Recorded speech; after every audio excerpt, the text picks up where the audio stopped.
Hello, everyone, dear viewers of the channel. I am Helena, the Guardian of Secrets, a researcher of mystical phenomena, and here with me is Vadim, a historian interested in folk culture. And welcome back to our podcast, where Helena shares the fascinating depths of Ukrainian folklore, and I try to find the logic, or at least the historical context, behind the magic. Today, we're diving into a particularly chilling aspect of our traditions, evil spirits taking animal forms. Helena, where do we begin with this? We begin with the commonplace, Vadim, with the creatures that share our homes and villages, cats and dogs.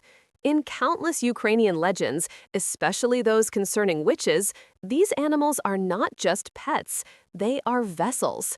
A witch seeking to perform mischief, steal vitality, or simply spy unnoticed would frequently transform into a black cat or a scruffy dog. It's believed they could even drain milk from cows or cause illness by simply brushing past someone. Imagine seeing your neighbor's harmless-looking cat, knowing deep down it might be the evil eye itself, watching your every move. It sends shivers down my spine just thinking about the old stories. That's a powerful image, Helena, and certainly one that would invoke fear in an agrarian society. But from a historical and practical perspective, it makes a lot of sense. Cats are agile, silent, and nocturnal, making them ideal for clandestine movements. Their independent nature and piercing eyes could easily be interpreted as watchful or sinister. Dogs, particularly strays or those less domesticated, could be seen as unpredictable, aggressive, or harbingers of disease. In times when scientific understanding of contagion was absent, any unusual animal behavior or presence could be attributed to malevolent forces. The fear of rabies, for instance, might easily fuel a legend of a demonic dog. But it's more than just practicalities, Vadim. The symbolism is potent. Cats, particularly black ones, have ancient ties to the underworld and feminine mystery across many cultures. In our traditions, they are often seen as intermediaries, creatures that can traverse realms. And a dog, usually a symbol of loyalty and protection, when twisted into a witch's form, becomes the ultimate betrayal, a perversion of the natural order. It's the sacred becoming profane, and that's what makes it truly terrifying. This belief reinforced the need for protective rituals, like burying a knife under the doorstep to ward off such animal spirits. I agree that the symbolism is key. Black animals have always been associated with darkness and the unknown, and therefore often with evil. Cats' nocturnal habits meant they were active when humans were most vulnerable or asleep, furthering the mystique. And the ultimate betrayal aspect you mentioned for dogs could stem from a broader human tendency to project our deepest fears onto things we generally trust.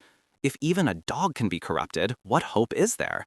It serves as a social control mechanism too, perhaps discouraging cruelty to animals by warning of potential retribution or fostering suspicion of outsiders who might possess such powers. Now let's turn to another creature, one that casts a much darker, almost funereal shadow in our folklore, the owl.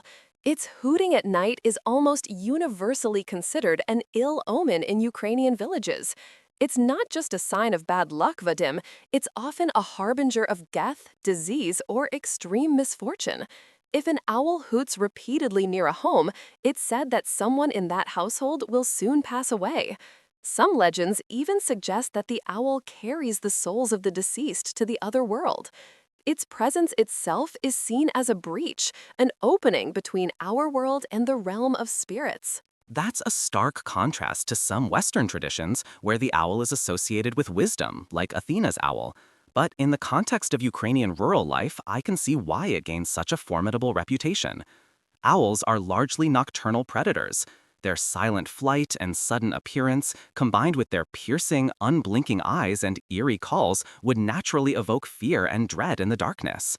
The human brain is wired to find patterns and explanations for the unexplained. A mournful hoot at night, followed by a sickness or death in the community, which, let's be honest, was far more common in the past, would quickly establish a causal link in the minds of the people. It's an example of post hoc ergo propter hoc, After this, therefore, because of this. But isn't there something inherently mystical about their silence, their ability to disappear and reappear without a sound? It's not just a practical fear of a predator, it's the fear of the unseen, the unheard, the unknown.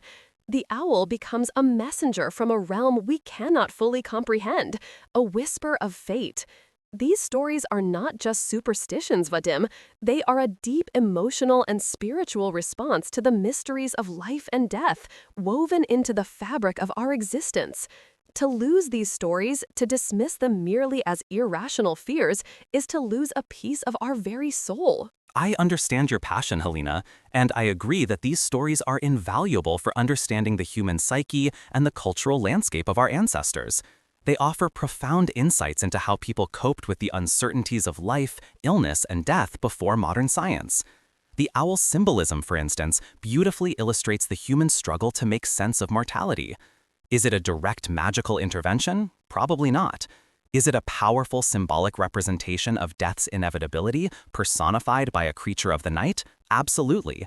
And that's where the magic and the cultural symbolism truly converge for me. Exactly. It's the convergence. So when we talk about witches transforming into cats or dogs, or owls foretelling doom, we're discussing layers of meaning.